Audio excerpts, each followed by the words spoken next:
Hello and welcome back to another episode of Handy Dandy Repairs. You might notice that the scene has changed a little bit. That's because I've recently moved house. So most of the videos you've been watching in the last couple of weeks have been pre-recorded, but the move is pretty much done. I'm mostly set back up in the new house. We've got a TV behind us. We're going to use that for testing consoles eventually. It's not set up yet, but that will be our way of testing consoles. It allows us to test in 4K, especially for the Xbox Series X's, where it's a known issue that sometimes they're working 1080, sometimes they don't. But yeah, that's pretty much the biggest change. We've got our shelf of shame down there, things that we couldn't fix or just haven't got around to yet. But yeah, everything else is pretty much the same. But anyway, so hopefully some new and exciting things coming forward in the future. But for today, we're looking at a PS5. It's a disc edition. This is a customer's console. I believe it's a no power. So let's go to the overhead and we'll have a look at that.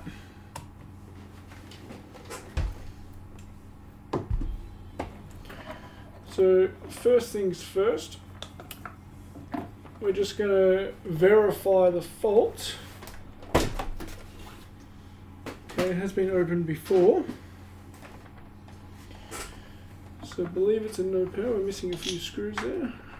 Okay. We do get the crackle, so power supply is probably good. And nothing at all. Something loose in there too. I don't like the sound of that. Alright, let me quickly get this apart and then we'll have a look. No. There's some extra screws. That's probably what was rattling around. And explains why we're missing some screws. Now that I think about it, the customer probably did tell me about that actually. I've had it sitting here for a couple of weeks, so I forgot about that. But yeah, alright, let's finish this tear down.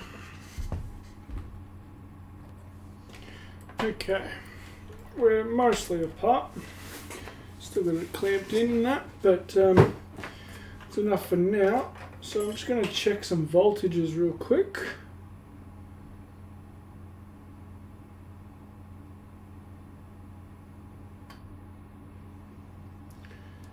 So we'll put our black lead on ground somewhere. Just see him up in there or something. I'm going to plug the console in. And we do get that crackle, so I'm pretty sure we're going to have 12 volt here. And we do. You can't see that. Let me just chuck that on the screen. Okay, so we got a 12 volt. Do we have our 5 volts? We do. What about our 3.3? No 3.3, absolutely zero. So we might have a short on that. So unplug the console. We're going to flick it over to continuity mode. And we're going to check on our 3.3 volt rail. And we have a 15 ohm short.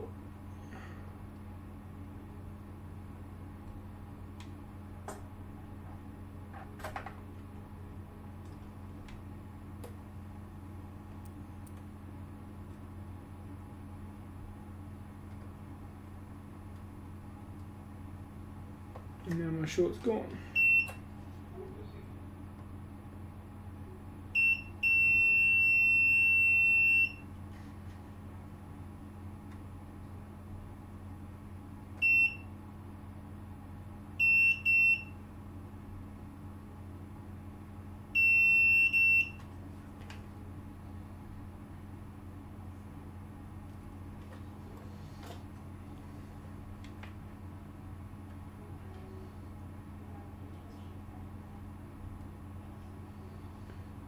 Okay, I'm not getting a short there now, so we'll keep checking.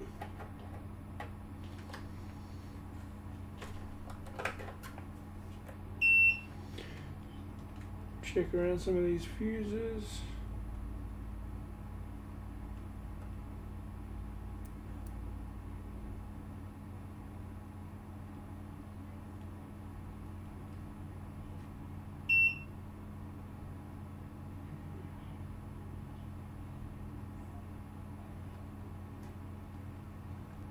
Definitely don't have 3.3 volts. This is 57002. I'm pretty sure this is where we should have our 3.3 volt. I'm pretty sure this generates the 3.3 volt. I'm pretty sure it's on this regulator here. And we're not getting anything out. Okay, let me just go under the scope real quick. This is where we're looking here.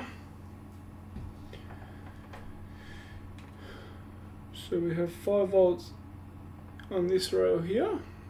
Now, let me just chuck the multimeter right back up there. Alright, so yeah, we've got 5 volts in here. We should have 3.3 out here, but we're getting nothing. What do we get over here?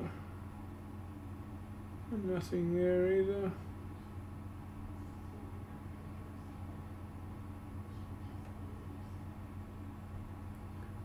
We get 5 volts up there. Could be our enable signal, I'm not too sure. 5 volts there as well.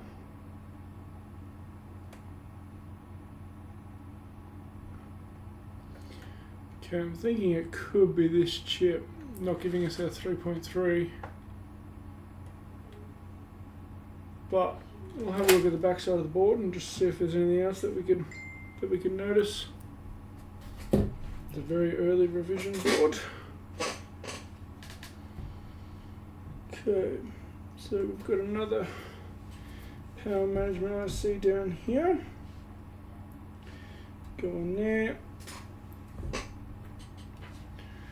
So now that we've disconnected our power supply, we can use our bench supply. So we set that to 12 volt, 1 amp. We can chuck that up on the screen actually. There it is. We turn that on. It's limited to 1 amp. We see that it's drawing 0 amps. So we know we don't have a short, but it's not powering up either. So there's a good chance we may just have a blown fuse or something here. So we're going to check some voltages around here as well. 5 volt in, 5 volt in, 5 volt both sides of that fuse.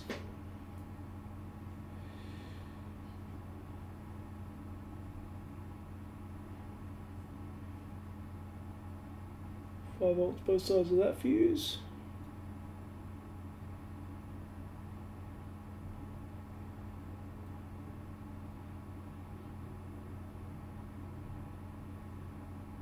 Half a volt. We have 2 volt there. 5. Okay, 1.1.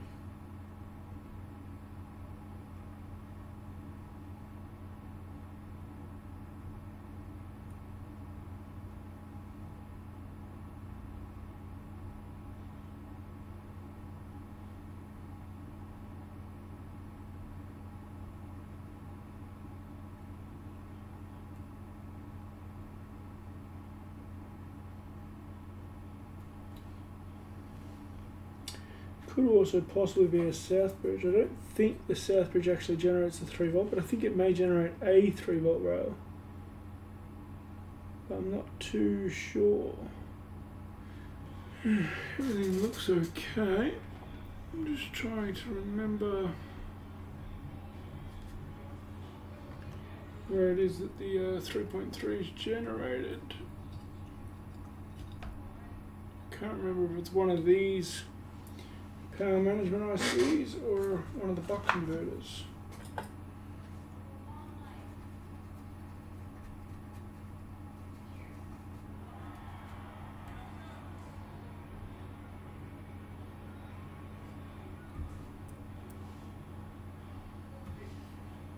There's another little buck converter there.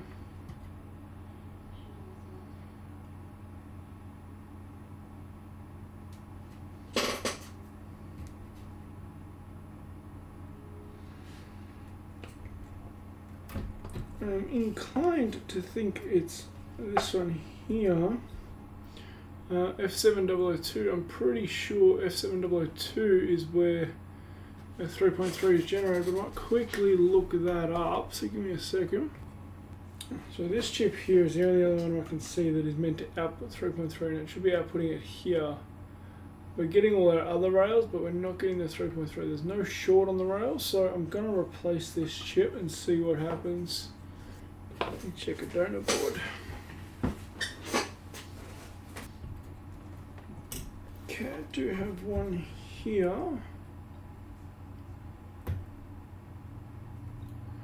It's a bit dirty, but I can clean that up.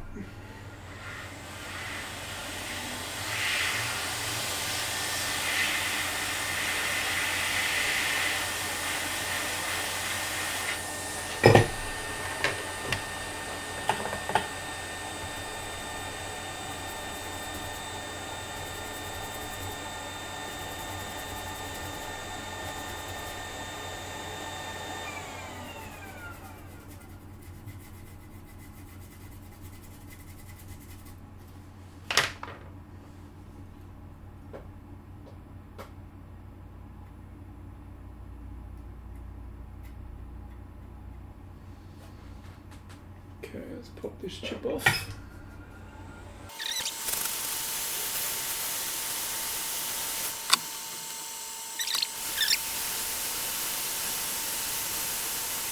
Fingers crossed we get ourselves a working chip as well, given that it did come off a donor board.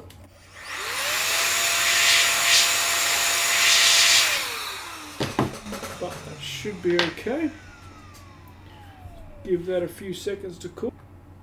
Okay, let's have a few seconds to cool down. So let's just, I'm just going to turn on the power supply. And we're going to check for voltage.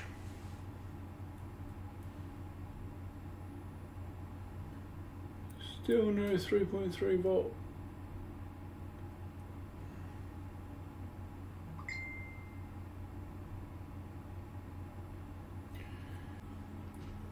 Okay, so we've got a few things. I've done a little bit of research and testing a few more things, and what I've found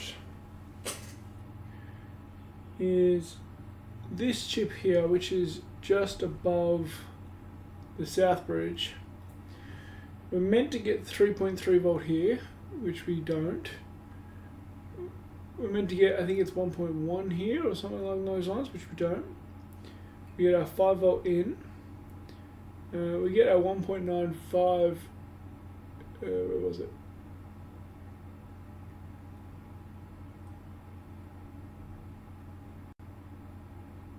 Okay, I think my leads are broken.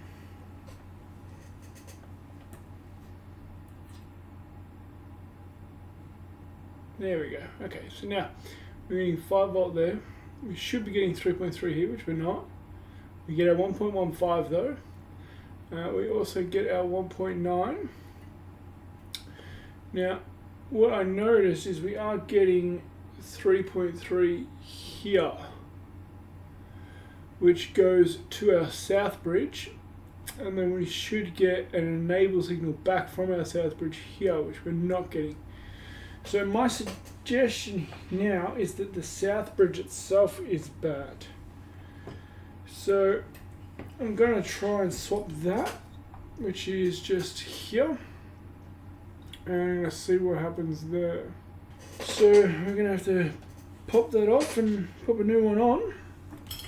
But before we do that, we're going to take one off a donor board here.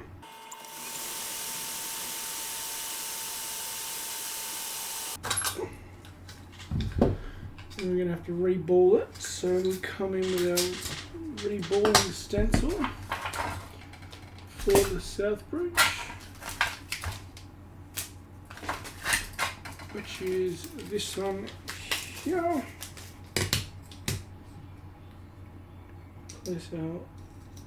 Place it in there like so. Actually, I'm going to need to clean that up first, so we've got a chip holder here.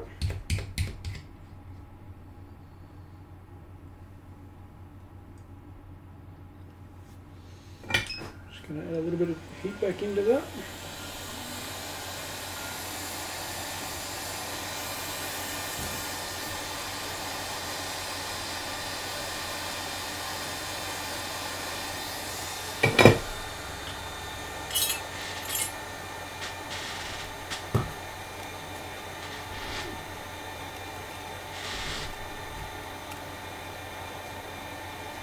And add some leaded solder.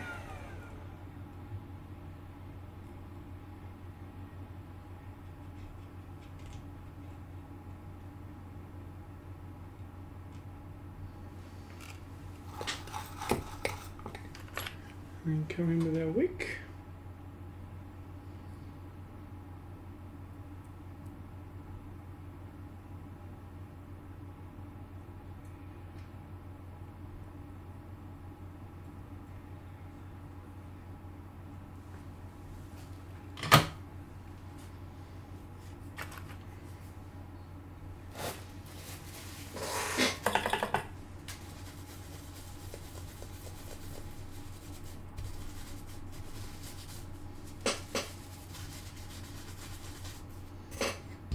Now that that's ready to go, we can place that in our stencil holder, in our chip holder for the stencil.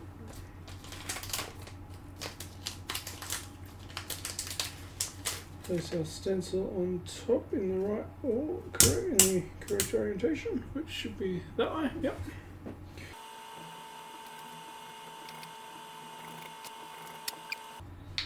Now it's all pasted. I'm going to come in and follow that. I'm going to go with a small nozzle. I'm just going to drop our temperature down to about 280 degrees. Around 30% airflow, something like that. And I'm going to use our right angle tweezers. Hold the stencil down, and we can slowly heat it up.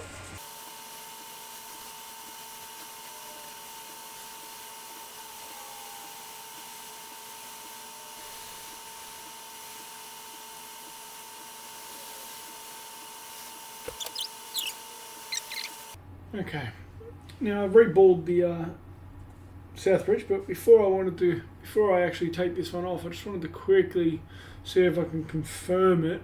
So I started checking for shorts around here. You can hear the beep on the ground. And I managed to find a short there, which is the 3.3 volt power good rail, which is also on this capacitor here.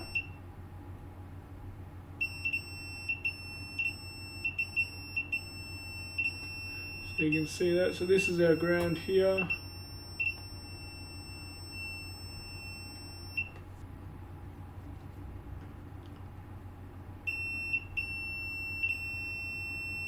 So this is ground here, and this isn't. Your reading is reading 1.2 ohm, which is extremely low.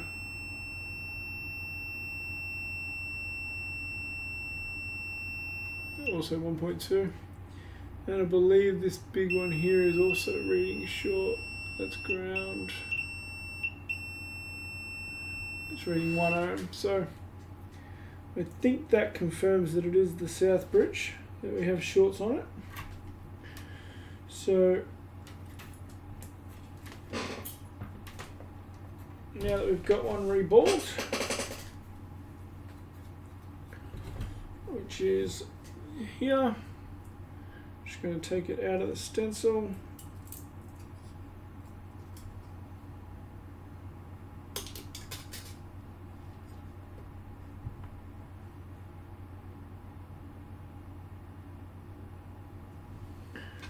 Just give it a bit of a clean.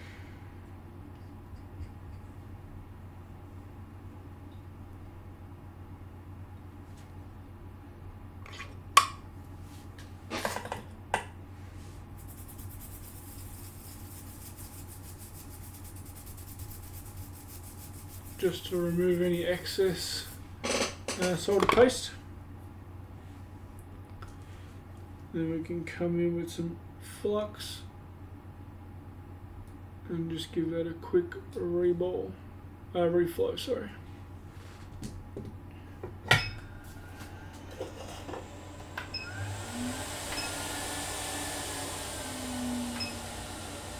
%, airflow, let's go 330 degrees.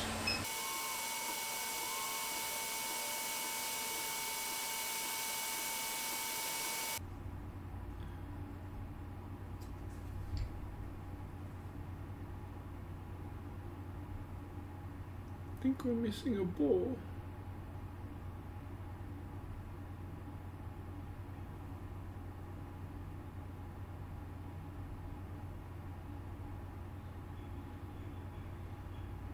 Did everyone else notice that too? I'm missing a ball just here. So we'll see if we can just manually place a ball on there. That is a 0.45 millimeter ball. And it doesn't want to stay on there with no flux, but that's alright. Add a drop of flux. And put the ball back on.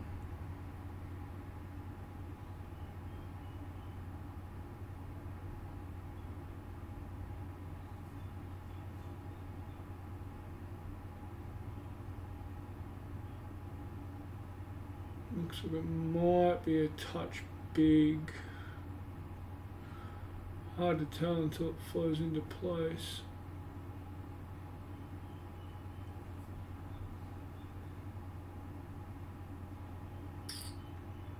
Might be a 0.4 millimeter ball instead of the 0.45.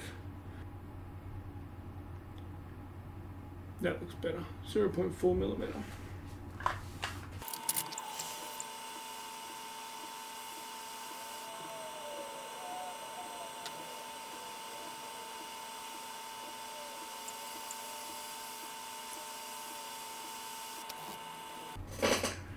Okay, so there's our freshly reballed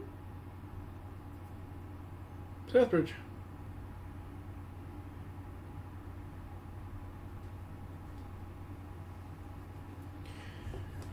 So now we can worry about getting the old one off and swapping it over.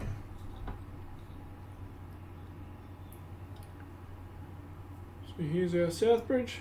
So I'm just going to take my nozzle off.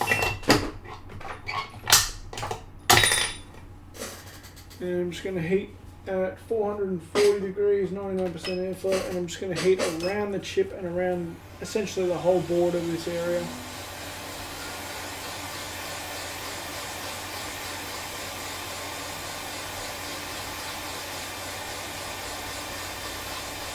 Just going to get some heat into the board.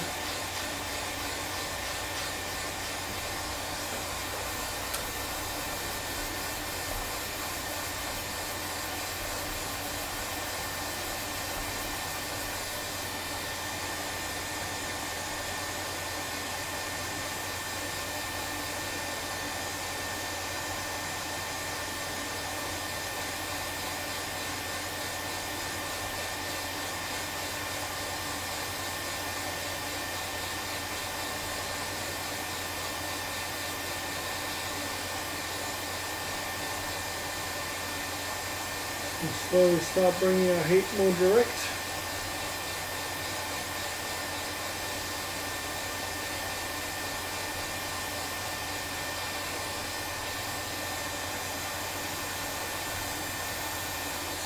Then we'll introduce some flux. We should see it pull underneath the chip, like so. And we'll keep heating. A bit more direct now, but still moving it around. Moving it around not only helps to prevent the board warping, but also helps to prevent damage to anything else.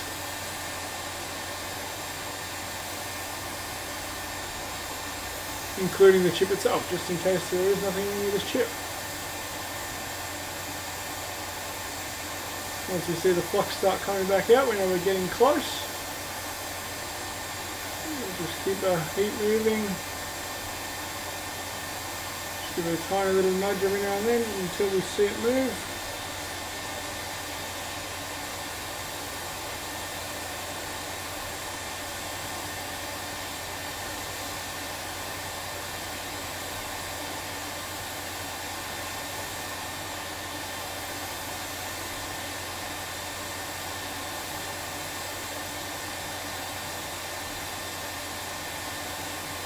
Like that. Carefully lift it off. Set it off to the side. Add a little bit more flux while the board's retaining all its heat.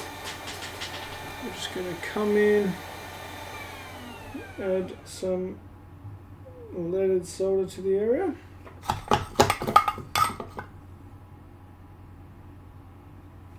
This is just going to lower the melting temp of everything on the board.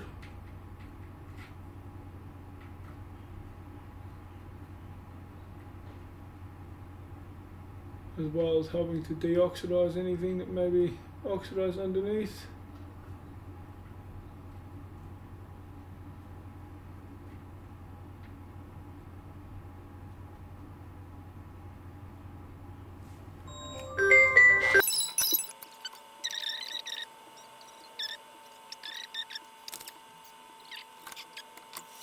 Alright, I had to take a call there, so I just skipped through that because I wanted to keep going while the board was still warm. But now you see we've cleaned it all, prepped it all, it's all good to go. So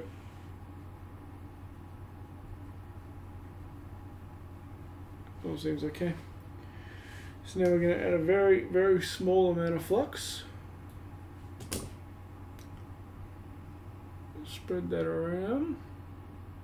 Actually, while the south bridge is off, I just want to reconfirm over here that those shorts are gone.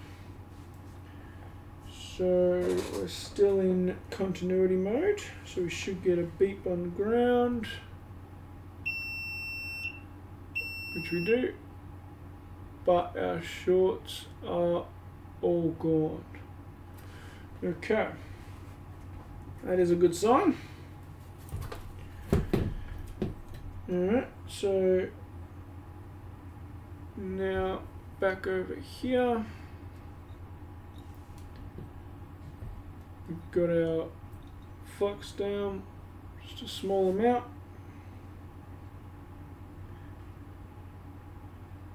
Place our chip on.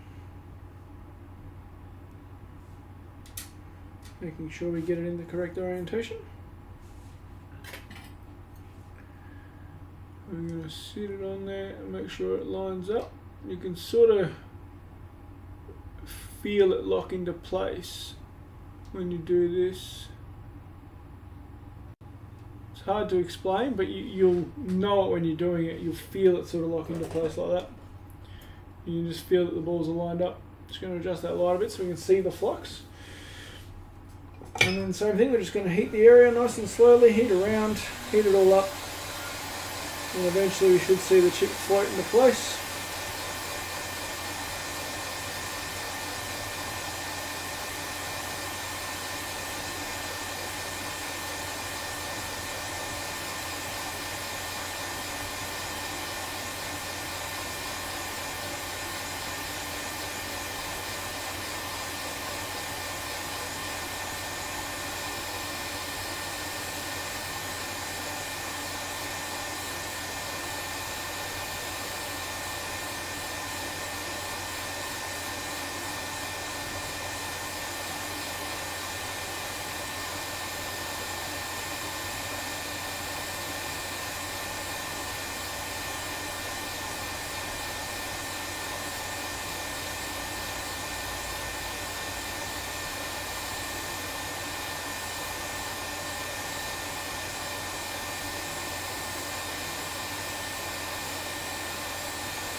just like that. I'm going to heat it for a few more seconds to make sure all our balls are liquefied. They should be because it floated into place, but sometimes you get one or two that don't liquefy and the rest pull it into place. So a few more seconds on the heat never hurt anybody. We're going to let that cool for a few minutes, and then we're going to thoroughly clean underneath it, because too much flux underneath can cause issues with the crystal oscillator here. So we're going to make sure we thoroughly clean underneath it. Once it's cooled down enough to have set, we can pour some IPA underneath it and really scrub it. We don't want to let it cool down too much that the flux is going to solidify and be hard to clean, but we don't want to let it be too hot either, because we don't want to cool it rapidly. So just put some IPA near the chip, and if we don't see it bubbling, should be good to go.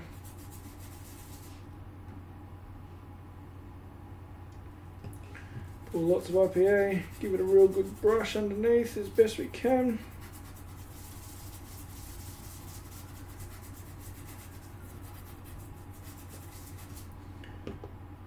Can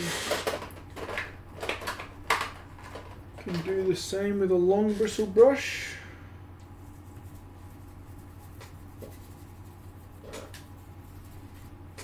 And then we'll use the blower as well.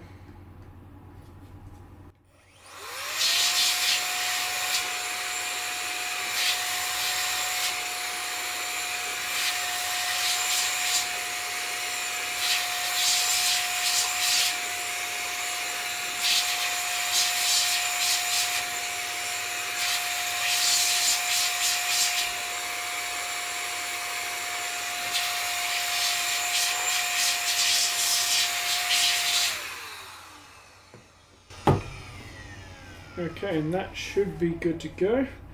So we can have a good look underneath it, underneath the chip, which is this chip here.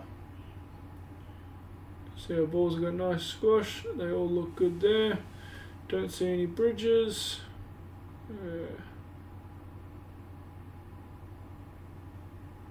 Same on this side.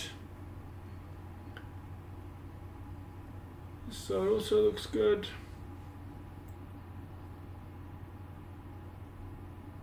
And last but not least, this side also looks pretty good. So we'll let the board cool down for a little bit longer before testing. But while we are here, we can go to the back side again and just double check those resistors, those capacitors, sorry, on the back, and make sure they haven't gone short again. Check that we have semi-normal resistances.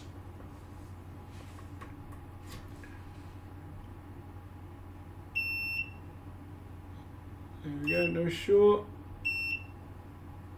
no short, no short. Great sign. So I think once the board's cooled down, we're going to power it up with the bench supply, and we can watch the power draw to see if hopefully we've fixed it. We should see a normal boot of around 300 milliamp or so, and then drop back down. So we're going to be watching up in the top screen, just up here, we're going to be watching the amp draw. We should see around 0.32, 320 milliamps, something like that. And that will indicate a normal boot. Alright, that's cooled down a bit now. So let's give this a go. Turning on in 3, 2, 1. There we go, 300 milliamp. Drop back down to about 10 milliamp. That looks normal. So let me just quickly check for voltages here. So we should have our 3.3 volt. I just want to chuck that on voltage mode.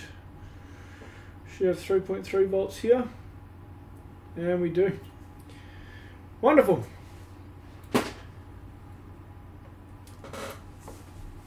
So let's get this reassembled and put back together and give it a final test. I'll just quickly do the liquid metal while I'm here. Just just want to show you this under the scope because this is actually quite severely oxidized. Not only is that oxidized over here, but this is all rock solid. So we're going to take some serious polishing here. Unfortunately, I don't have a fiberglass pen like I normally do. I actually ran out. That would be perfect in this situation. If you want one and don't have one, I suggest getting one. Actually, that looks like it's been scratched.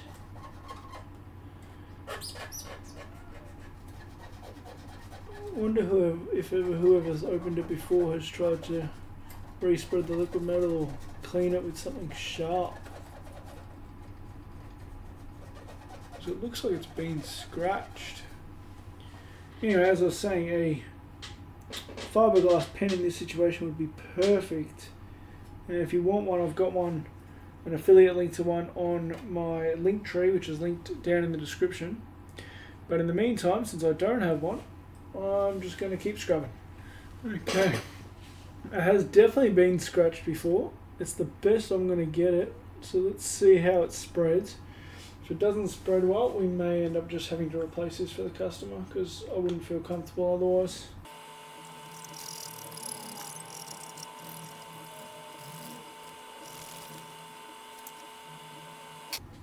Alright, surprisingly that has spread pretty well. So I think it'll be okay, but I'm sure the customer's going to watch this video anyway, so if he is watching, he needs to know that if he does have any issues to come back and let me know. But I think it should be okay. So that's it, we're fully screwed back together. Hope it works.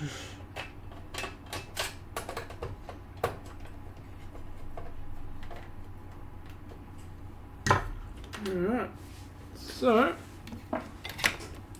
let's go ahead and give it a test.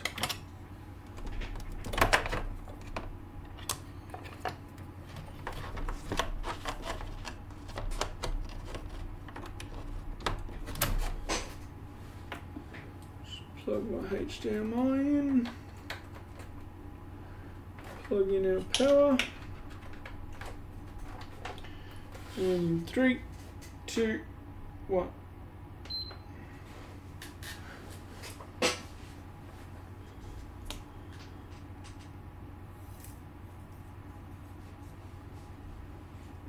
And we have a logo on the screen already.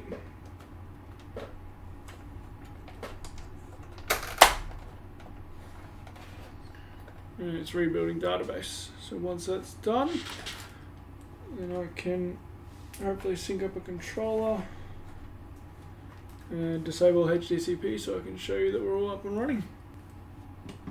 So now you should be able to see that.